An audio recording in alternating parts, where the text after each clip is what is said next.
On ne construit pas des structures métalliques pour les guerres de demain. On construit les hasards de la vie. On ne conçoit pas les vêtements d'aujourd'hui. On conçoit la liberté d'être soi. On ne distille pas des parfums. On distille des coups de foudre. On n'imagine pas l'avion de demain. On imagine des aventures à l'infini. On ne développe pas des biothérapies innovantes. On développe la fureur de vivre. Avec l'industrie, on a un avenir à fabriquer. Bonsoir à toutes et à tous. Bienvenue dans la Nocturne du Sian. C'est le Sian 2023, c'est le salon Sian Industrie. Je suis Julien Vigier, je suis ravi de vous accueillir et de voir autour de moi beaucoup de monde pour cette nocturne. Alors, cette nocturne, elle est consacrée à quoi? Elle est consacrée au monde industriel, mais le monde industriel de demain. Sous votre œil, à vous, celles et ceux qui êtes ici, les partenaires de l'industrie ou les futurs partenaires de l'industrie, vous qui êtes étudiants. Et puis, je tiens évidemment à saluer toutes celles et ceux qui nous regardent en ce moment même sur le site internet, en streaming, le site internet du Sian. Alors, on est ensemble pour un petit peu plus de 2 heures. Ensemble, au programme, les battles de l'industrie sous la forme suivante. On va mettre face à face des étudiants qui représentent le monde de demain face à des entrepreneurs. C'est le réel. D'un côté, donc, vous avez l'utopie, de l'autre, peut-être la réalité. Et la jeunesse aussi face, permettez-moi, à la maturité. On va dire ça comme ça. Les questions pour les battles de l'industrie, elles seront 3.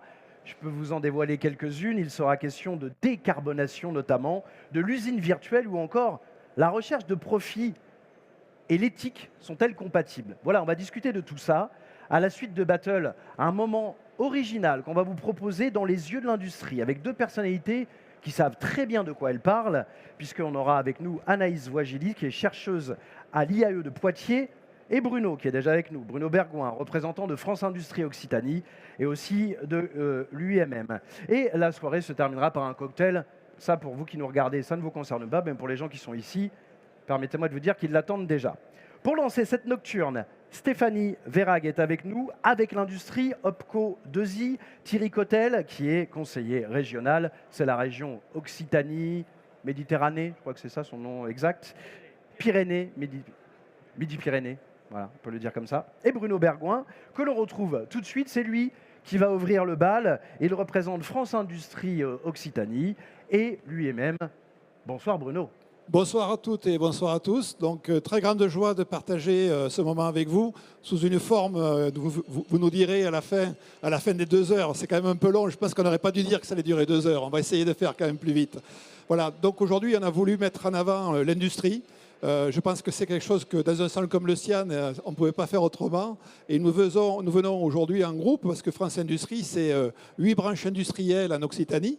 Je risque de ne pas toutes les nommer, mais il y a le textile, la métallurgie, la plasturgie, carrières et matériaux, la chimie, le médicament, même l'industrie navale, l'agroalimentaire aussi. Donc tout ça en Occitanie, ça représente 200 000 salariés, à comparer aux 3,2 millions de salariés au niveau national. Mais il faut savoir qu'en Occitanie, l'industrie, c'est quand même une grosse partie des exportations, avec une balance exportation équilibrée et même excédentaire, de 9 milliards d'euros à peu près. Donc il était très important d'en parler, mais surtout d'en parler non pas entre nous, mais d'en parler, comme vous l'avez dit, avec des jeunes étudiants qui viennent d'écoles de commerce, d'écoles d'ingénieurs ou de lycées techniques, parce qu'ils apportent leur vision. Parce qu'effectivement, derrière l'industrie de demain, quelle est la place de l'industrie de demain, dans le monde de demain?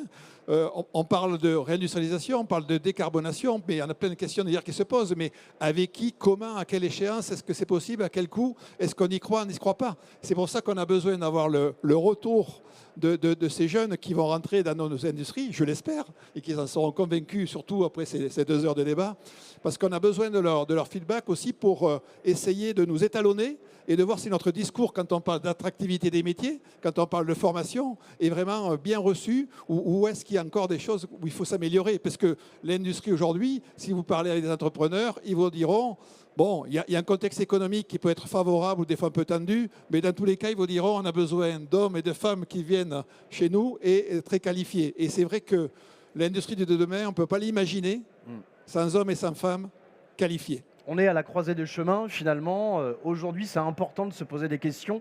La réindustrialisation, merci pour ce mot ce soir, c'est très bien.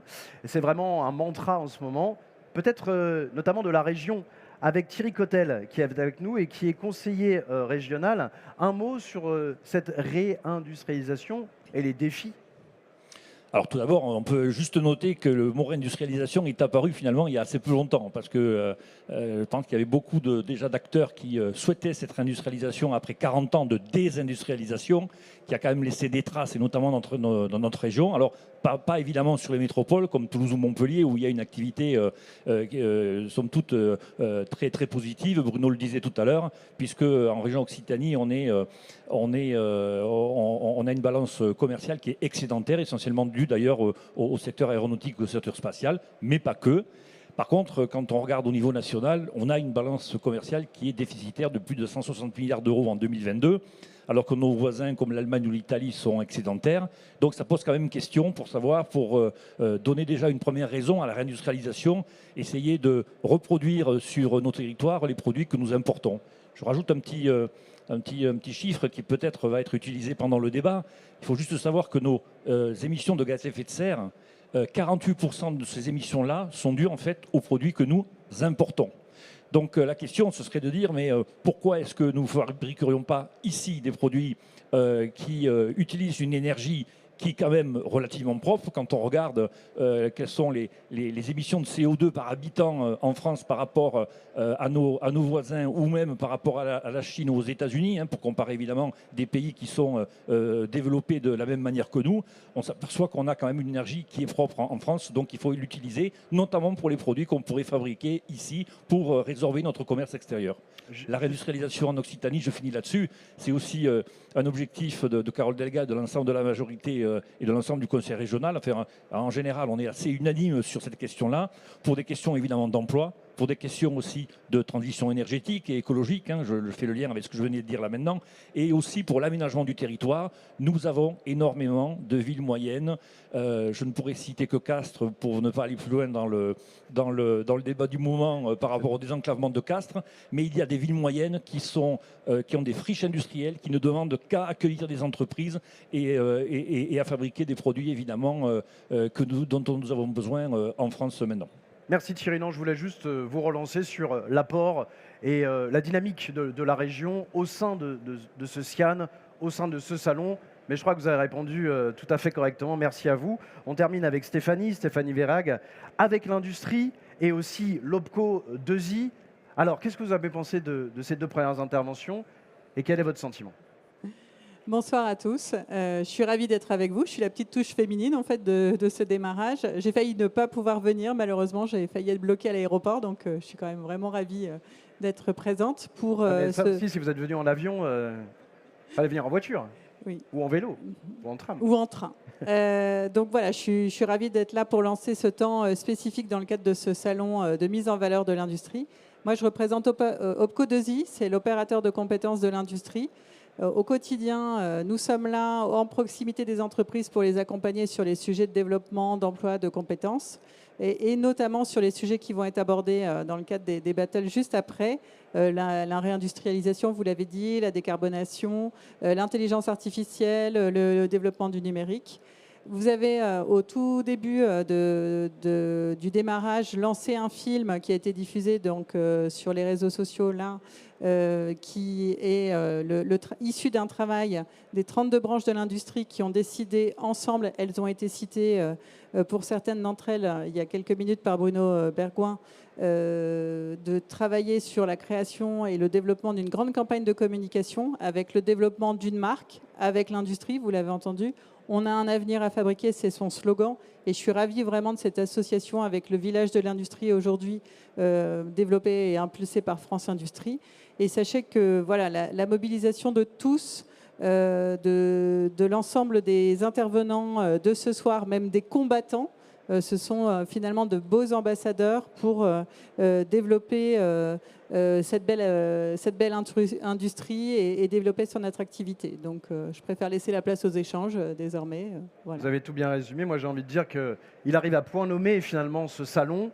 Voilà, il est assez jeune et il a peu de temps derrière lui, mais il est dans l'actualité. Vous l'avez signalé, bien sûr, Thierry.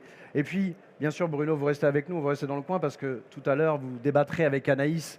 Vous êtes tous les deux des grands spécialistes de la réindustrialisation. Merci beaucoup, on peut les applaudir. Stéphanie Verhaeghe, Thierry Cotel et Bruno Bergouin.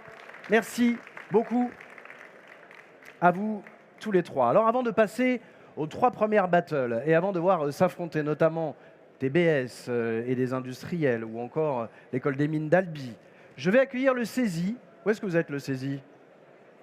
Vous êtes là. Le CESI, venez ici. C'est votre place. Voilà. D'accord. Ah, vous voulez vous répartir comme ça? Très bien. Faites ce que vous voulez. Le CESI, Émeric, Sébastien et Patrice, ils sont là. Alors, Patrice, il cherche une alternance. Je vous le dis, parce qu'on en reparlera juste après l'intervention du CESI. Ils sont aujourd'hui au cœur de l'industrie, c'est vrai, avec le CESI. Et les questions entre vous d'éthique entre les... Qu'est-ce qui se passe?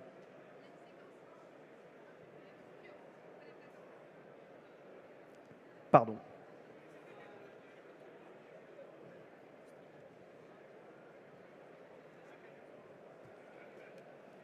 T'as une coupure entre chaque plateau, on passe au clip, t'as écran d'attente entre